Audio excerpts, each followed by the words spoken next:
Hey, Magic fans, we're back again. Cracked 2 more boxes of Aftermath.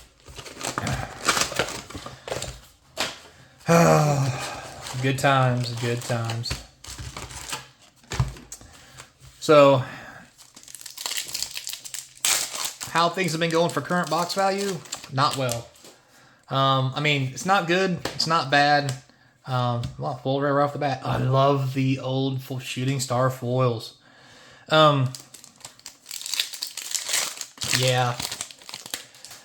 It looks like, well, we'll talk about it later, but it really does look like it's a good thing the price was lowered, and we'll just leave it at that.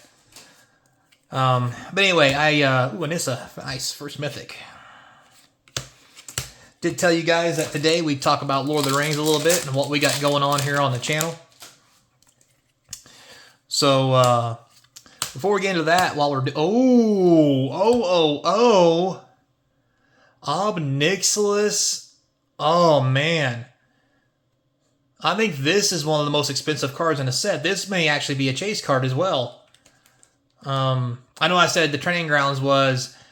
I mean, it wasn't as much as I thought it was. It's still worth a good amount of money, but this might be a thing. And before we get too far into the Lord of the Rings thing, wow, another mythic. Holy cow. Sarkin, my boy. Before we get to Lord of the Rings thing, the big thing about this set is the Halo foils. So the extra price you pay for the collector boosters is going to give you premium cards to actually give you a better chance at the more expensive stuff. And that expensive stuff is the Halo foiling, which is inside that set. Ooh, another mythic. Samut. Nice. Already 4 mythics. So, it's going to be interesting, like I said before. But at the end of the day, we'll have to wait and see. Rare foil. But yeah, so anyway, don't forget to like and subscribe to the channel. Helps keep everything, ooh, nice foil, sponsor free. And helps support the channel and all these box opening nonsense that we do. So, alrighty. Lord of the Rings. Dun dun dun. So, the conundrum I have with Lord of the Rings is I have a feeling... now again, I'm not here to give you financial advice, what you should invest, what you shouldn't invest. This is all opinionated, yada yada yada. So take it all with a grain of salt, and that is my disclaimer as I talk about this. More Samut. But to be honest, Lord of the Rings and the Commander sets coming out back to back, both being a very high dollar product as far as value goes, is really going to stretch people's wallets, and it's even stressing mine. Ooh, foil Training Grounds, very nice. That's a good $10, I think.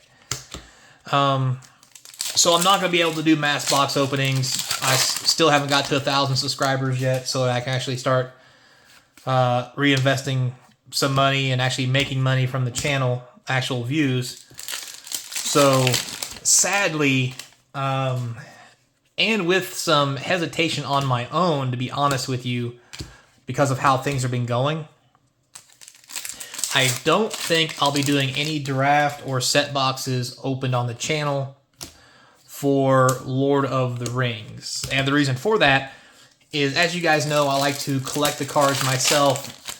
Because Lord of the Rings is not standard legal, it's going to go straight into the Eternal formats.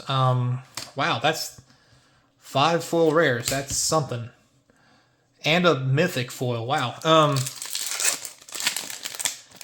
My fear is a lot of the cards aren't going to hold value. Wow, another mythic. Nice. And that's what really scares me, especially with the high price tag Lord of the Rings has. So, with that being said, now that that's all out in the water, I just don't think I can afford, and I don't think it's going to be a good investment for me. Now, it may be a good investment for you. I'm not going to say it's not a good investment, but for me, I don't think it's going to give me what I want to see on a return or sellable cards currently in the market. Now, I could be wrong, and I'm sure later the price of that stuff's going to go up. I know a lot of people are talking about how great they think the product's going to be and all this other stuff. And hey, that's great for you guys, but me personally, financially, and all that stuff, sometimes you got to make decisions on what you can and can't buy.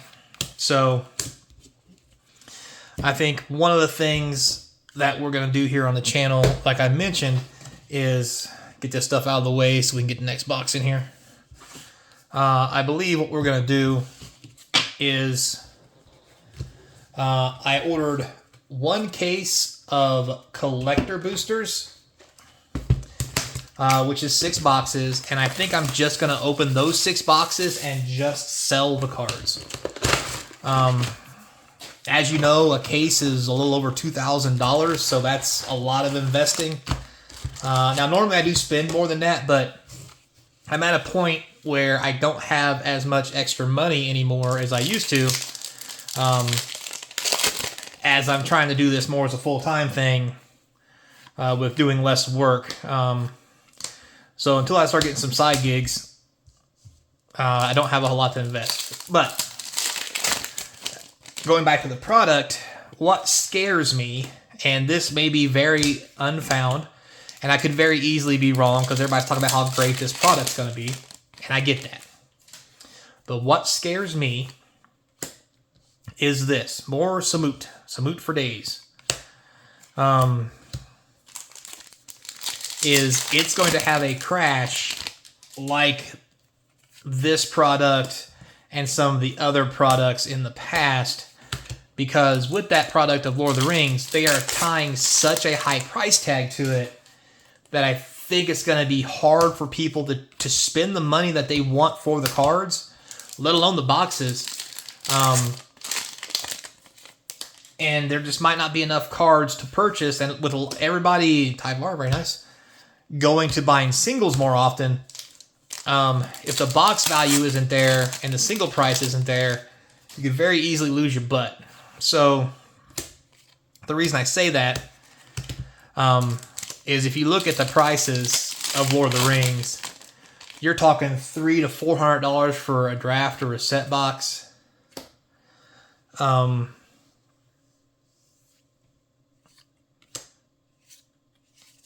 Or maybe I got that price wrong. But anyway, point being, when it's $200 to $300, maybe it's $200 to $300, I don't remember.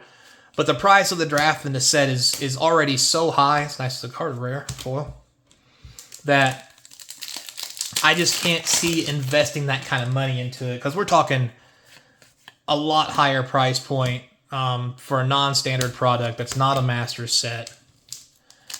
I have a lot of questions and fears that at the current moment, oh, that's a very nice one, I'm not willing to risk the money on it. Now, maybe I buy into it later. Maybe I don't. Maybe I let this one pass me. And I think I might just let this one pass for several reasons. One, the price tag. Commander Masters, I might pass on that one too. Just get a couple boxes to open on the channel. Call that one a day as well. And here's why. Not that I don't like Commander and I don't like Commander Masters. But again, with the price point of, I think it might be the $300-400 that I'm thinking about per box, it's just going to be very hard to sell those cards, especially when they're going to be loaded with reprints. Now, that doesn't mean it's not going to be worth value, and as we get closer to the time to buy those cards, if things change, I'll let you guys know. But as of right now, I don't have any plans to get a lot of Commander Masters either. And here's why. I'm personally, have a serious, what you want to call it, soft spot, I guess, for Throne of Eldraine. And with us going back to Eldraine, with the set following that, and it being a standard set, It's going to be cheaper. The cards will probably be nice training grounds, close to as good. I just have a feeling that Eldraine is going to be another good set. It was a great set when it came out. People liked it. I mean, eventually people bitched about, ooh, very nice card. Nice rare. People eventually bitched about, you know, the power level, this, that, and the other. But I think that the Eldraine set is really going to do a lot. There's a nice foil Arnie for Magic, and especially with Standard having that hiatus with these power sets coming out with basically 2 master sets that are super expensive. Very nice Tyvar. That when the next set comes out for Throne, it's so cheap, I think it will sell well, and I think it will be a good one to invest in. Nice full rare. And that's really what I want to save my money for. Because these master sets they keep putting out, it's reprint after reprint, and eventually it will reprint stuff in our set into the dirt, and that's what's really worrying me. You know, and moving forward, I'll be even buying even less standard product just because of the reprint equity.